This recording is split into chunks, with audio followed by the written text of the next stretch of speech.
আসসালামু আলাইকুম, সবাই কেমন আছেন? আশা করতেছি ভালো আছেন। আমিও ভালো আছি আল্লাহর রহমতে। ভালোবাসার মানুষের সুখের দিন দুঃখের দিন সব দিনেই পাশে থাকা প্রয়োজন। আজকে আমার ভালোবাসার মানুষের স্পেশাল একটা দিন, তাই আমি চাচ্ছি তাকে একটু স্পেশাল ভাবে সারপ্রাইজটা দেওয়ার জন্য। তাই প্ল্যানিংটা করার সাথে সাথে আমি চলে আসলাম শান্তিনগর বাজারে। কোনো কিছুই করার একদম প্ল্যান ছিল না। আমার কথা শুনলেই বুঝতে পারবেন আমার ঠান্ডায় নাক বন্ধ হয়ে আছে, শরীরটাও একদমই ভালো না। তো আমি প্রথমে বাজারে এসেই কিছু প্যাকেট কিনে নিলাম আর এখন মুরগির দাম করতেছি। দেখি অনেকদিন ধরে ফার্মের মুরগি কিনা হয় না, আজকে অনেকদিন পরে কিনতেছি। যখন ফার্মের মুরগি কিনেছিলাম তখন কেজি ছিল 210 টাকা আর এখন 170 টাকা। মামাকে বললাম একটু কমিয়ে রাখুন, সে তো নাছরবান্দা একদমই কমাবে না। যাই হোক, দুইটা মুরগি নিয়ে নিলাম আর এখন চাল কিনবো। আমার প্রয়োজনীয় যা যা দরকার সবকিছুই এখন কিনে নিলাম শান্তিনগর বাজার থেকে। আজকের দিনটা একদিক দিয়ে খুশির একটা দিন, অন্য দিক দিয়ে কষ্টের একটা দিন। যেহেতু আমাদের দেশের অনেক ভাইরা স্টুডেন্ট ভাইরা শহীদ হয়েছে, তাই তাদের স্মরণে আজকে পুরো শান্তিনগর এলাকার বড় ছোট সবাই মিলে শহীদ মিনারে দাঁড়িয়ে মোমবাতি জ্বালিয়ে কিছুক্ষণ নীরবতা পালন করবে।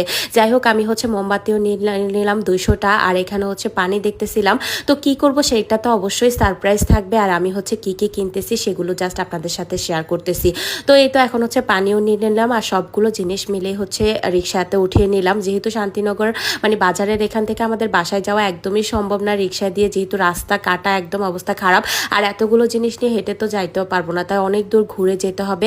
তো অনেক কষ্ট করে বাসায় নিয়ে আসলাম জিনিসপত্রগুলো। আর এখন জাস্ট শেয়ার করে কি কি কিনেছি। পানিগুলো সুন্দর করে গুছিয়ে রেখে এখন বক্সগুলো সব গুনে দেখতেছিলাম ঠিক মতো দিয়েছে কিনা। দোকানে তো গুনে দেখার মতো ব্যবস্থা নাই, ওনারা ওনাদের মতো করে হিসাব করে দিয়ে দেয়। সবগুলো জিনিস সুন্দর করে বুঝে নিয়ে এখন আমি মুরগিটা সুন্দর করে কেটে টেটে রেডি করে রাখবো, কারণ কালকে সকালবেলা উঠে আমার একদমই কোনো কিছু করার কোনো মুড নাই বা ইচ্ছাও করবে না। আমি যেহেতু এখন সকালবেলা একদম উঠতে পারি না, কারণ রাত্রে সুনাইরা একদমই ঘুমাইতে দেয় না। ঘুমাতে ঘুমাতে প্রায় 2টা 3টা বেজে যায়, তার জন্য রাত্রে আর ঘুমাতে পারি না। সকালবেলা একটু 10টার দিকে না উঠলে সারাদিন মনে হয় কি আমার অনেক খারাপ কাটে।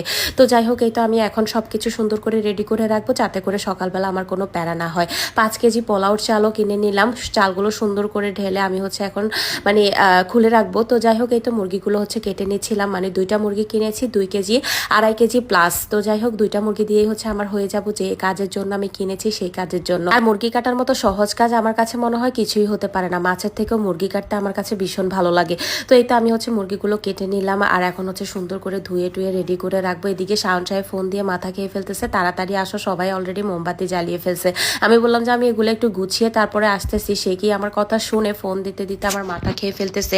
তো যাই হোক, এই তো মুরগিটা কেটে আমি সুন্দর করে ধুয়ে টুয়ে রেডি করে নিলাম। এখন জাস্ট এই থালাতে করেই ডিপে রেখে দিব। তো এই তো মুরগি ধোয়া শেষ আমার। ফাইনালি মুরগিটা তাড়াতাড়ি করে ধুয়ে রেখেই আমরা চলে আসলাম শান্তিনগর মোড়ের যে শহীদ মিনার আছে এখানে এসে দেখি যে এত পরিমাণ মানুষ, মানুষের জন্য কোনো জায়গা পাচ্ছি না। আর আমি তো এখানে এসে শাওন সাহেবকেই খুঁজে পাচ্ছি না। সে কি আমার ফোন ধরে কোনো মতে তাকে ফোন দিয়ে পাচ্ছিলাম না। ফাইনালি আমরা শহীদ মিনারের কাছে এসে দেখি যে সে শহীদ মিনারের উপরে উঠে দাঁড়িয়ে আছে।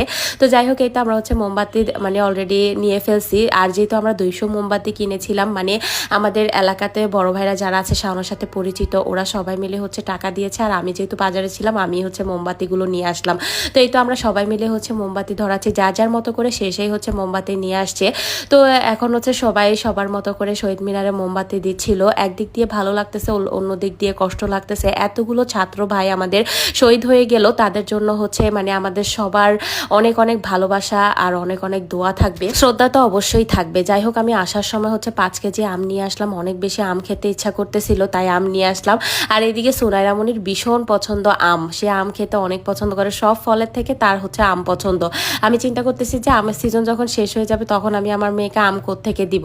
তো এই তো আমি জাস্ট পাশে বসিয়ে আপনাদেরকে শেয়ার করি যে আমি আম কাটতেছি আর সে একটা আম অলরেডি নিয়েও গেছে, খাওয়া শুরু করে দিছে। তো আরিশা মনে কিন্তু এরকম না, আরিশা মনে কোনো কিছুই ধরতে চায় না, কোনো কিছুই খেতে চায় না। তার খাওয়া দাওয়া একদমই অরুচি।